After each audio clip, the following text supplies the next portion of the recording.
আসসালামু আলাইকুম সবাইকে। আশা করি আল্লাহর রহমতে আপনারা সবাই অনেক ভালো আছেন।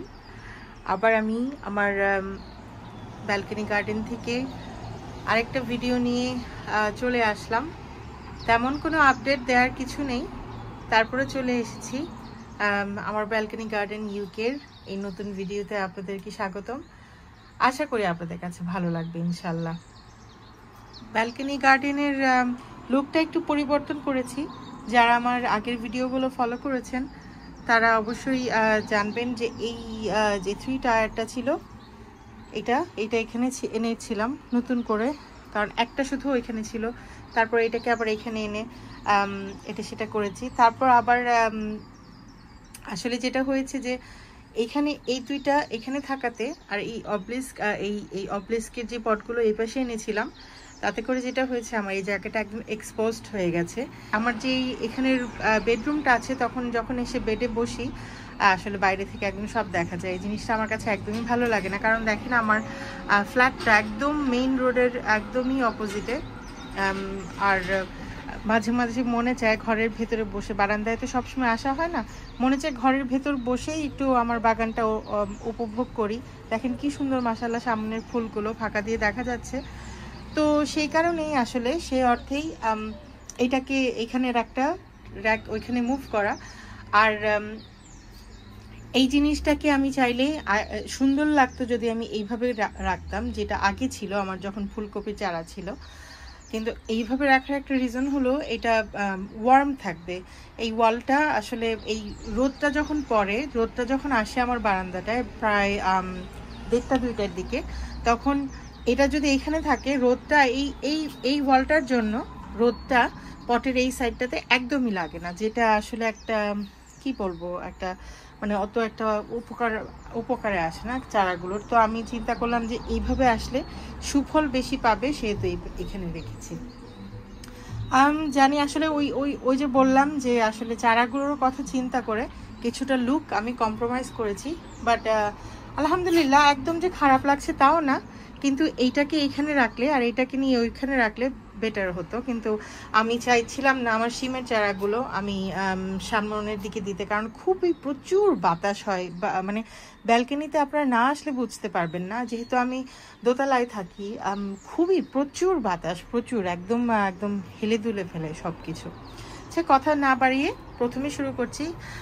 বিসমিল্লাহ। দেখেন আমার শিমের চারা আলহামদুলিল্লাহ 4টা শিমের চারা, 4টা এরকম অবলিস্কের 4টা এরকম স্টিকটাতে উঠেছে। আগের বারও বলেছিলাম কোথায় যে 1G করেছি আর কোথায় 2G, অনেকগুলো মাথা মরে যাওয়ার কারণে কোনোই হদিস ছিল না, আমার কোনোই খবর করতে পারিনি আসলে। কিন্তু তারপরও আলহামদুলিল্লাহ এগুলো সুন্দর করে নিজেদের মতো, দেখেন দেখা যাচ্ছে কিনা, এই যে দেখেন নতুন করি এখানে আবার ভেঙে দিয়েছিলাম, এই যে দেখেন এখানে একটা কাটিং করে দিয়েছিলাম, তারপরে এই যে নতুন কুড়ি এসেছে। তো আলহামদুলিল্লাহ সবগুলোতে এরকম নতুন কুড়ি খুব ভালো করে আসছে। আর আমি দেখেছি শিমের চারা যেহেতু খুব পাতলা হয়, সামনের দিকে রাখলে একদম বাতাসে নষ্ট হয়ে যায় একদম, ওই জন্য ভাবলাম যে ভিতরেই রাখি। গত ভিডিওতে বলেছিলাম যে পটের ভিতরে আমি লাল শাকের দানা ছিটিয়ে দেবো, দেখেন দিয়েছিলাম। আর আলহামদুলিল্লাহ ছোট ছোট কয়েকটা জার্মিনেটও হয়েছে ইনশাল্লাহ। আশা করছি আর একটু পানি পড়লে, যখন আবার চারাগুলোতে পানি দেবো শিমের চারাগুলোতে, তখন সেগুলো আরও ভালো করে বেরোতে পারবে। এখানে কিছু বীজ থেকে করা পিটুনিয়ার ফুলের চারা করেছিলাম, তারপরে পট খালি ছিল তাই লাগিয়ে দিয়েছি আর ফেলিনি।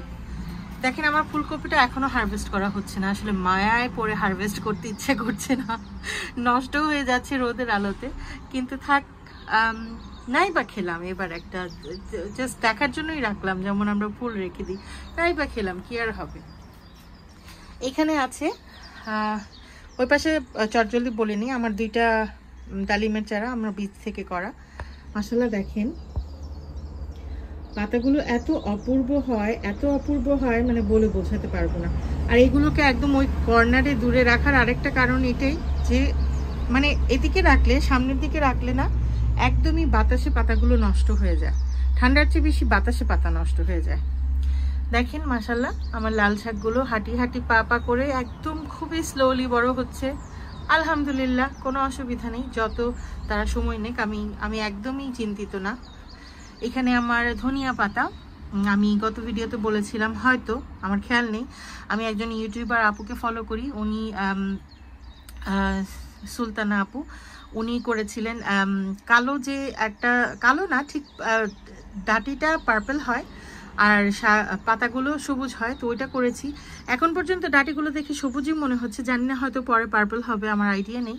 তো ওইটা করেছি আমি ওরকম অ্যারাবিয়ান একটা শপ থেকে ওই সেমটা এনে আমি করেছি আপুর ভিডিও দেখে। ইনশাল্লাহ দেখা যাক কেমন হয়, বাট জার্মিনেশন রেট খুবই ভালো মাশাল্লাহ। দেখেন ওই পাশে আছে আমার একটা বড়ইয়ের চারা, বড়ইয়ের চাইনিজ জুজুবি, এগুলো চাইনিজ জাতের ভ্যারাইটির বড়ই, একদমই ভালো হচ্ছে না। সে একই কারণ, ওয়েদার আর বাতাস সব মিলিয়ে এরা খুবই একদম পুরো নষ্ট হয়ে যাচ্ছে। এই প্ল্যান্টারটাতে আমি ডাটা বা ডুগি আপনারা যেটাই বলেন, যেভাবেই চেনেন, সেটা ফেলেছিলাম, হতাশ হয়ে গিয়েছিলাম। কিন্তু এই মাত্র ভিডিও করার সময় দেখলাম বের হচ্ছে তারা, খুবই ছোট ছোট ছোট ছোট, কিন্তু আমার কাছে কেন মনে হচ্ছে যে এগুলো দেখতেও লাল শাকের মতোই লাগছে, জানি না, হয়তো আমার আসলে বোঝার ভুল। এই দিকটাতে নেই কোনোটা, ওই দিকটাতে একটু বেরোচ্ছে, হয়তো আসলে একটু পানি দিতে হবে, তাহলে আরো ভালো জার্মিনেশন রেট হবে। জানি না কতদূর দেখতে পেরেছেন, এই যে দেখেন এরকম করে উঠছে, ইনশাল্লাহ খুব জলদি উঠে যাবে। এখানে আমার আরেকটা ডালিমের চারা, ইচ্ছে করে না আসলে ফেলি, কোনো চারাই ইচ্ছে করে না ফেলি, তারা নিচ থেকে মরে গেলে সেটা অন্য কথা। কিন্তু দেখেন উপরটা বেশ ক্ষয়ক্ষতি হওয়ার পরও নিচ থেকে কতগুলো স্টেম বেরিয়েছে, দেখেন মাশাল্লাহ, একদম নতুন স্টেম এগুলো। আমি জানি না আপনারা কতদূর বুঝতে পারছেন। তো যখন দেখি যে একটা গাছ এত সুন্দর করে নিজে থেকে বাড়তে চাচ্ছে, তখন মনে চায় না আমি আসলে তাকে ফেলে দিই। দেখেন উপরের পাতাগুলোর নাজেহাল অবস্থা, তারপরেও মনে চায় না যে ফেলে দিই, কারণ তারা চাইছে তারা বাড়ুক, আল্লাহ চাইছেন তারা বাড়ুক, তো আমি আসলে ডিসিশন নেই আর কি। এটা আমার একটা লেবুর চারা, আমি গ্রাফটিং করেছি, একটা বীজ থেকে লেবুর চারা করে, তারপরে কাফির লাইম, যেটা এটা কাফির লাইম, এটা থেকে কাটিং নিয়ে তারপর এটাতে গ্রাফটিং করেছি। ঠিক আছে, আলহামদুলিল্লাহ। ইংল্যান্ডে আসলে আমি মনে করি যেখানে আমি থাকি, লেবুর চারা বাঁচিয়ে রাখা খুবই খুবই খুবই কষ্টকর, কারণ এত ঠান্ডা পড়ে, তারা ঠান্ডা একদমই পছন্দ করে না। যাই হোক, দেখা যাক কি হয়। এখানে আমার আরেকটা ধনিয়া, এগুলো দেখেন মাশাআল্লাহ খুব সুন্দর করে হচ্ছে। আসলে মনে চায় না একটা পটও আমি খালি রাখি, এই জন্য সবগুলোকে আমি একদম ইউজ করে ফেলি। দেখেন আমার কিন্তু বেশি হাঁটা চলার জায়গা নেই বারান্দাতে, তারপরও আমার যতগুলো স্ট্রবেরির চারা ছিল সবগুলোকে, এটা আমার আগেরটা বীজ থেকে করা যেটা ছিল সেটা, আমি সবগুলোকে এক জায়গায় সুন্দর করে লাগিয়ে দিয়েছি। আশা করছি ইনশাল্লাহ। দেখেন এটা খুব সুন্দর করে হয়েছে, এটা যেটা খুব সুন্দর করে বেরিয়েছে, পেছনেও দেখেন বেরোচ্ছে। আসলে কেন যে নষ্ট হয়ে যাচ্ছিল, এখান থেকেও একটু বেরোচ্ছে, এখান থেকে বেরোচ্ছে, এটা থেকে কিছু বেরোচ্ছে না, বাট এটা থেকে বেরোচ্ছে। তো দেখা যাক ইনশাল্লাহ, যেটাই হয় আলহামদুলিল্লাহ। দেখেন একটা কাটিং থেকে করা আমার একটা চারা, এটা আসলে একদম কাটিংটাই আমি লাগিয়েছিলাম। আমার যে একটা লেবুর গাছ ছিল, সেই লেবুর গাছের একটা কাটিং, দেখেন সেদিন ভাবছিলাম যে ফেলেই দেবো, হ্যাঁ এত পুরনো একটা, এটাকে আমি ট্রান্সপ্লান্টও করিনি। স্কেল ইনসেক্ট, যেটা লেবু গাছের চরম শত্রু, একদম হয়ে গাছগুলোকে নষ্ট করে ফেলেছে। এই ডালটাকে তো একদম ফাঙ্গাল অ্যাটাকের মতো হয়ে গেছে, তারপরেও তারা বেঁচে থাকার জন্য দেখেন একটা ফুলও দিয়েছে, আর সাথে মানে অসংখ্য নতুন কুড়ি। এটা দেখে আর গাছটা ফেলতে মনে চাইলো না, কাটিংটা রেখে দিয়েছি যে থাক, দেখি আবার কি করা যায়। আর আরেকটা সবচেয়ে মজার ব্যাপার হলো, হ্যাঁ আমরা অনেক সময় ভাবি যে বড় পটে কোনো গাছ লাগিয়ে দেব, সেটাতে করে তাড়াতাড়ি অনেক বেশি ফুল ফল দিবে। আপনি যত ছোট পটে গাছ লাগাবেন, গাছগুলো কি মনে করে, তারা ভাবে যে যখন শেকড়টা পটটাতে ছড়িয়ে যায়, একদম পটটা ভরে যায় তার শেকড় দিয়ে, যখন সে আর শেকড় বিস্তার না করতে পারে, তখন সে খুব জলদি ফুল ফল দেওয়া শুরু করে। কারণ সে ভাবে কি, আমার মনে হয় এই বুঝি আমার শেষ, আমার মনে হয় আর জীবনটা আর সামনের দিকে আগাবে না, আমি হয়তো মরে যাব। কারণ গাছ তো আর জানে না যে আসলে, সে মনে করে যে আমার শেকড় যেহেতু সীমিত হয়ে গেছে, তার মানে আমার মৃত্যুর সময় চলে আসছে, তখনই সে ফুল ফল দেওয়া শুরু করে, আর আমরা তখন সেটার সুফলটা ভোগ করি। এটা আমার আঙুরের প্ল্যান্টারটা, আমার গ্লাডিওলাস ফ্লাওয়ারগুলো ওই একইভাবে শিমের পটটার মতো। আমি এটার ভেতরেও বেশ কিছু লাল শাকের দানা ছিটিয়ে দিয়েছি আশেপাশে, একটা জায়গাও খালি রাখবো না চিন্তা করে।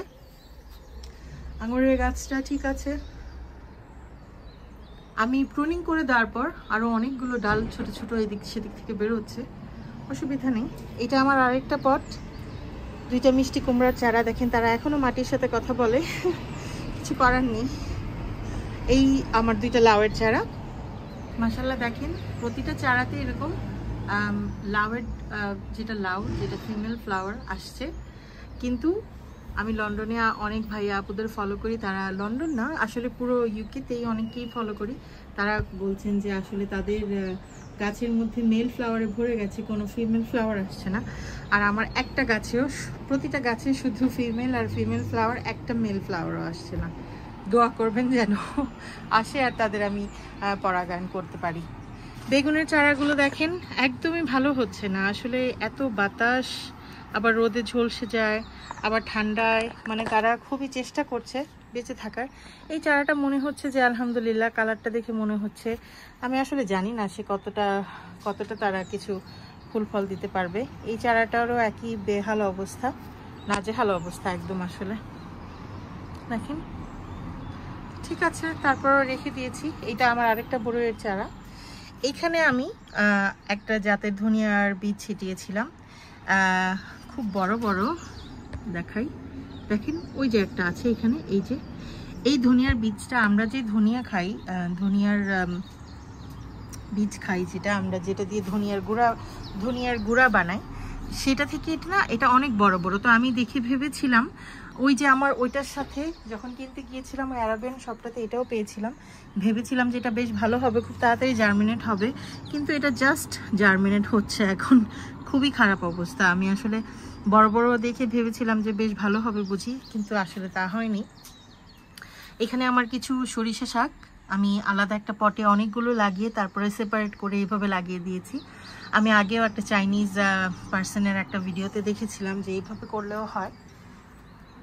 আলহামদুলিল্লাহ আমার আচুচার চারা, এদের আমি কি করব, এরা দেখেন আমার, এটা হচ্ছে আমার বরবটির জন্য আমি ছোট্ট একটা এরকম দিয়ে দিয়েছি বাঁশের, এরা এটার মধ্যে চলে আসছে। মানে কয়েকদিন আগে বেগুনের এটার মধ্যে লেগে যাচ্ছিল, মানে এরা এত বাড়তে পছন্দ করে খুব বেশি বাড়াবাড়ি করে আসলে দেখেন। আবার ওইখানে লাউয়ের চারার মধ্যেও চলে যাচ্ছে, চেষ্টা করি দমিয়ে রাখতে, কিন্তু একদমই থাকছে না।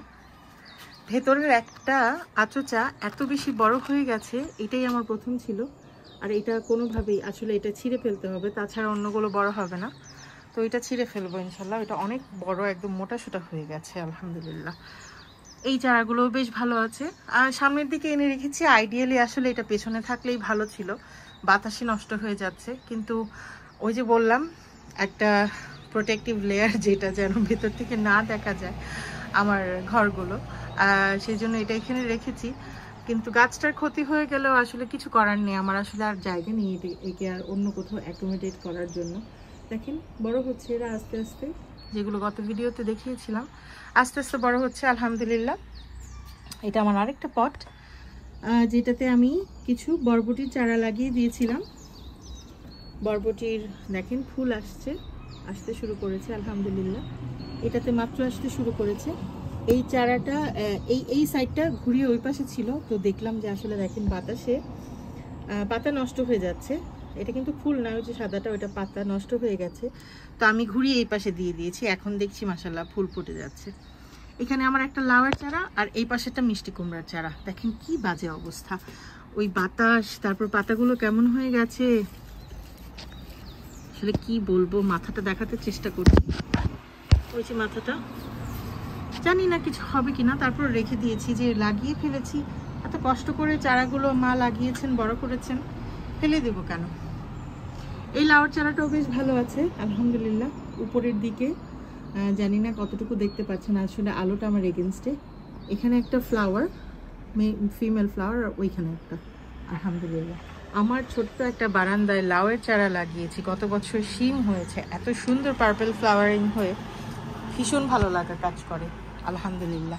আর এটা আমার লাস্ট প্ল্যান্টার আলহামদুলিল্লাহ। এটাতেও সাইড দিয়ে কিছু সরিষা শাক লাগিয়ে দিয়েছি, দেখেন মাশাআল্লাহ এরা বড় হচ্ছে। আর এখানে আমার মটরশুঁটির চারা দিয়েছি, 2-3টা করে লাগিয়ে দিয়েছি এক এক জায়গায়। আর এরকম ছোট বাঁশ দিয়ে এরকম কঞ্চি দিয়ে এরকম একটা মানে সাপোর্টের মতো করে দিয়েছি। দেখা যাক এরা হয় নাকি। মাশাআল্লাহ ফুল তো ফুটে গেছে। এটা হচ্ছে যেটা ম্যাগট ভ্যারাইটি, যেটা একদম আমাদের দেশি শিমের মতো এরকম চ্যাপটা চ্যাপটা হয়, ওই সময় খাওয়া যায়। আপনি মটর হলেও খেতে পারেন, কোনো অসুবিধা নেই। তবে আমি যেটা পছন্দ করি ওই যে ফ্ল্যাট যেটা, ওইটা ম্যাগট যেটা, ওইটাকে আলু দিয়ে ভাজি করলে খুবই মজা লাগে খেতে, আসলে খুবই খুবই দারুণ লাগে। তো এই হচ্ছে আমার আলহামদুলিল্লাহ ছোট্ট বারান্দা বাগানের একটা আপডেট ভিডিও। আশা করি আপনাদের কাছে ভালো লেগেছে। সব কিছু দেখাতে গেলে আসলে একটু সময় লাগে, এই জন্য ক্ষমা প্রার্থী যে বেশ বড় হয়ে যায় ভিডিওগুলো। খুব শেষে আমার ফুলের চারাগুলো মাশাআল্লাহ এত ভালো লাগা কাজ করে, এগুলো দেখে বলে বোঝাতে পারবো না। আলহামদুলিল্লাহ। তো আজকে আমার ভিডিওটা এই পর্যন্তই। আশা করি আপনাদের কাছে ভালো লাগলো। আল্লাহর কাছে দোয়া করি আল্লাহ আপনাদের সবাইকে অনেক ভালো রাখুক। আপনারা আমাদের জন্য অনেক অনেক দোয়া করবেন। আজকে এই পর্যন্তই। আসসালামু আলাইকুম।